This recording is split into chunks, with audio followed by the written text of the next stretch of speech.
दोस्तों मैं आपको एक चीज़ बताना चाहता हूँ रिले बोर्ड में। ये देखिए रिले बोर्ड जो है, ये हमारा रिले बोर्ड जो है हमारे अभी पीएलसी से क्या आ रहा है। देखिए क्या लिख रहा है इसमें लिख रहा है 24 वोल्ट आउटपुट। हम अगर इस वाले L6L+ पे देंगे 24 वोल्ट तो हमारा आउटपुट रिले भी आउटपुट करेगी, हमारा 24 वोल्ट ही करेगी। तो ये हमारा आउटपुट 24 वोल्ट है, तो इसीलिए मैं प्लस पे वायरिंग डाल रहा हूँ, सबसे प्लस पे डाल रहा हूँ और यहाँ तक मैं प्लस पे डाला हूँ क्योंकि हम सभी पे देने वाले हैं। और ये देखिए ये पॉइंट खाली क्यों है, क्योंकि पहले ये पॉइंट यूज हुआ करता था। तो आजकल क्या है, ये स्लाइडिंग वाले सिस्टम दे दिया है। यहाँ से क्या होता है, इसके अंदर चला जाता है और यहाँ से इसके अंदर चला जाता है। मेल फीमेल कनेक्टर दे दिया है यहाँ पास में, तो इसके थ्रू ही 24 वोल्ट ले लिया जाता है। तो इसके कारण ये वाली आप स्पेयर डॉट डॉट दे दिया है।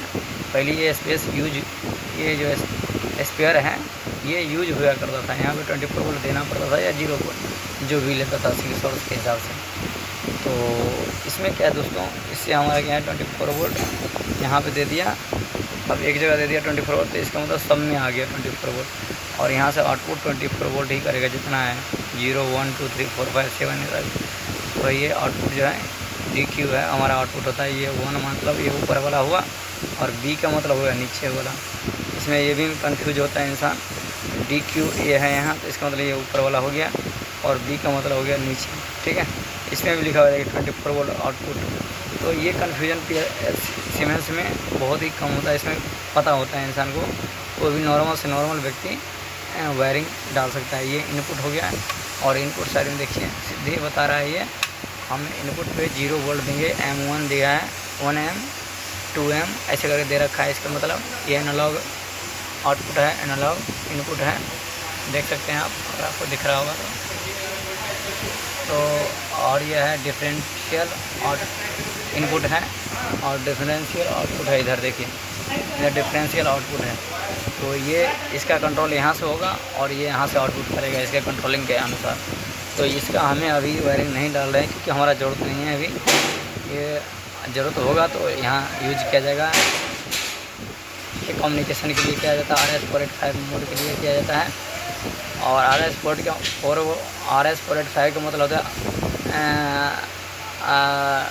कई काम कर सकते हैं। और RS422 का मतलब होता है इसमें सिंगल लेन देन हो सकता है, इसमें मल्टी लेन देन हो सकता है RS485 में।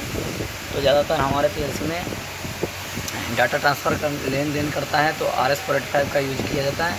लेकिन इसमें क्या होता है, सिर्फ इससे सेंड ही कर सकते हैं, ज़्यादा ले ही सकते हैं, कोई एक ही काम कर सकते हो।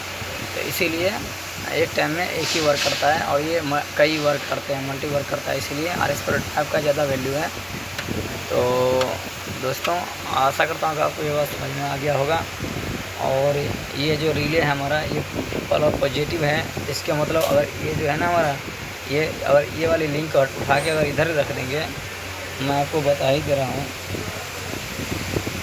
अगर मान लो कि ये जो लिंक है अगर हम उठा के, ये सब बहुत महत्वपूर्ण चीज़ें हैं, कोई बताएगा नहीं दोस्तों। ये अगर शॉर्टिंग लिंक भी बहुत छोटा होता है दोस्तों, बहुत सावधानी से करना पड़ता है, ये भी याद रखें। और ऐसे अगर हम शॉर्ट कर दिए ना तो हम एक पॉजिटिव अगर दे देंगे ना तो सारा पॉजिटिव हो जाएगा। तो इसीलिए इसमें हम इसको उठा के इधर किए हुए हैं कि हमको एक ही नेगेटिव डालेंगे इस रिले पे तो सारा नेगेटिव हो जाएगा पॉइंट, और सिर्फ पॉजिटिव तो पर्सनल आ ही रहा है आउटपुट करके। तो अब हमारा हर एक बार में PLC आउटपुट दे रही है 24 वोल्ट, तो हम पॉजिटिव सब दे दिए हैं और एक नेगेटिव डालेंगे। यहाँ एक नेगेटिव कहीं भी डाल देंगे, कहीं में यहाँ से यहाँ तक में चैनल पे कहीं भी नेगेटिव डाल सकते हैं।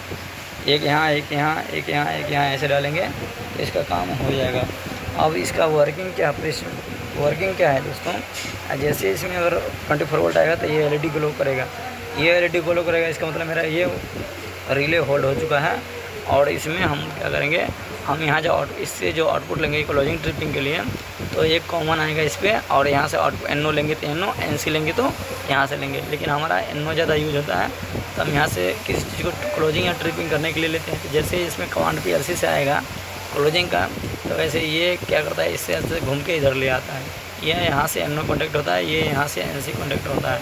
C का मतलब होता है नॉर्मल क्लोज, और का मतलब होता है नॉर्मल ओपन, और ये कॉमन होता है पी। तो यहाँ जो दोगे यहाँ से निकलेगा, यहाँ से निकलेगा। तो आपका कंडीशन क्या होता है, आप यहाँ पी पे दे रहे हो तो यहाँ आउट NO ले रहे हो या NC। अगर NO लोगे तो यहाँ लगाओगे, एक यहाँ ला के रख दोगे, यहाँ से निकाल लोगे। अगर NC लोगे तो यहाँ डालोगे, यहाँ निकालोगे। तो NC का कॉन्टैक्ट, जैसे ये ऑफ रहेगा तो NC रहेगा, जैसे ऑन होगा तो NO हो जाएगा, NC आपका NC NO हो जाएगा। तो यही चीज़ है सारे रिले पे, एक एक रिले का एक अलग अलग NO कॉन्टैक्ट, एक NO कॉन्टैक्ट है, एक NC कॉन्टैक्ट है, एक NC ऐसे है। तो आशा करता हूँ कि आपको यह रिले आज कंफर्म हो गया होगा।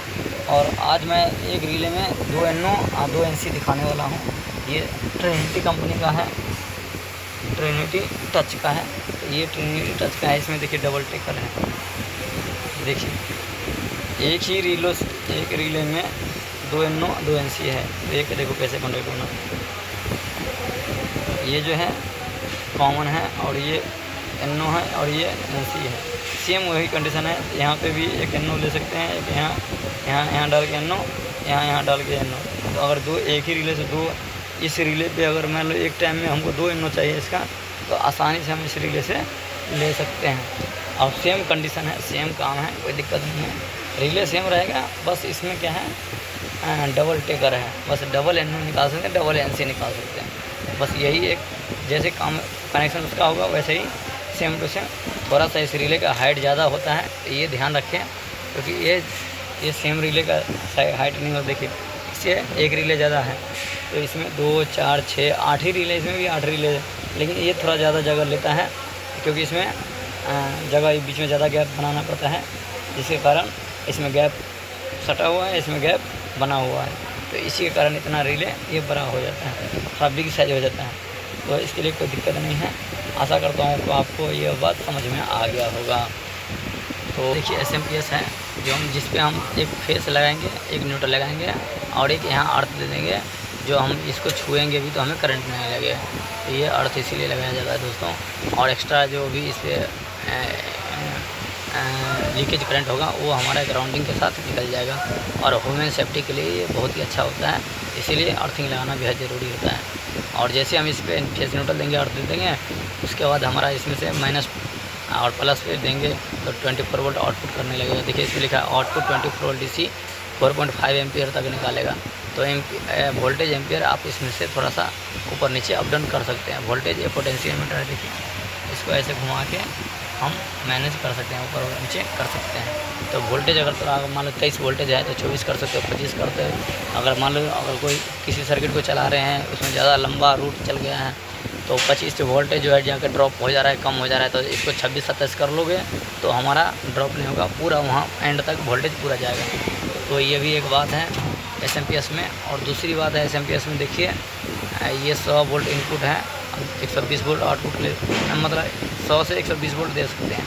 तो 100 से 120 वोल्ट का अगर आपके पैनल में ट्रांसफार्मर लगाया है तो उससे भी हमारा ये हाई हो जाएगा। बल्कि इसको इस डीप स्विच को हमें इधर घुमाना पड़ेगा, इधर कर दिए।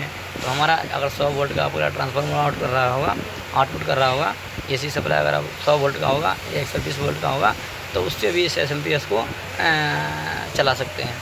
और अगर आपका 230 वोल्ट अगर फेस न्यूट्रल ले रहे हैं, 230 वोल्ट होगा आपका, अन्य कहीं भी चला सकते हैं इसको। तो ये वाली सिलेक्शन करना होगा आपको, और ये सिलेक्शन करने से आपका जो है SMPS अगर इस पर अगर चलेगा तो फूकने का चांस अगर 120 वोल्ट है तो क्योंकि हमारे घर में 220 वोल्ट होता है, 230 240 तक होता है, तो इसीलिए हम इसको सिलेक्शन करते हैं। कहीं भी इसको लगा सकते हैं अपने फेस न्यूट्रल पे।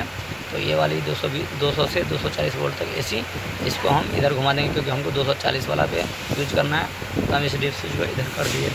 तो दोस्तों ये सब चीज़ें बहुत ही महत्वपूर्ण होता है SMPS को चलाने के लिए। और नहीं नॉलेज है तो आप फंस सकते हैं और इस SMPS को फूक भी सकते हैं। आशा करता हूँ कि आपको अच्छी तरह से समझ में आ गया। थैंक यू, धन्यवाद।